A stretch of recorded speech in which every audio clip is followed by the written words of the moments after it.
বাজার থেকে প্রথম শোল মাছ কিনলাম। আমি কোরিয়াতে আছি 18 বছর প্রায়, এই প্রথম শোল মাছ ভালো করে বেশ কয়েকবার ধুয়ে নিয়ে এর চামড়া ছাড়াইতে চেষ্টা করলাম, কিন্তু পারলাম না। তারপর লেবু, ভিনেগার, লবণ, হলুদ দিয়ে ভালো করে ধুয়ে নিলাম। কড়াইতে তেল, লবণ, হলুদ দিয়ে মাছগুলো লাল লাল করে ভেজে নিলাম। এই মাছগুলো ভিয়েতনামের এবং অনেক অনেক পুরনো। আমি আসিয়ান মার্ট থেকে কিনেছি এবং ভিয়েতনামের শুকনা মরিচও কিনেছি।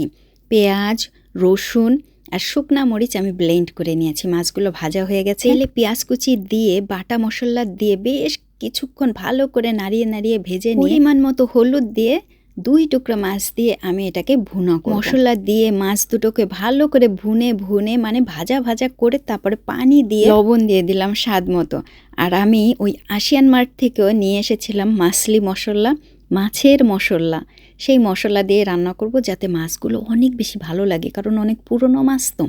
তা এই যে লবণ দিলাম, তারপর ওই মাছের মশলাটা দিলাম, আবার নিজের গুঁড়ো করা একটু জিরাও দিলাম যাতে মাছের একটু বেশি স্বাদ হয়। ঝাল ঝাল করে শোল মাছের ভুনা করলাম, কিন্তু আমি খাইতে পারি নাই, দুঃখের বিষয়, পরে ফেলাই দিছি। এত পরিমাণে মাছের গন্ধ, পুরনো মাছ খাওয়া যায় না, কিন্তু রান্নাটা কিন্তু ফার্স্ট ক্লাস ছিল।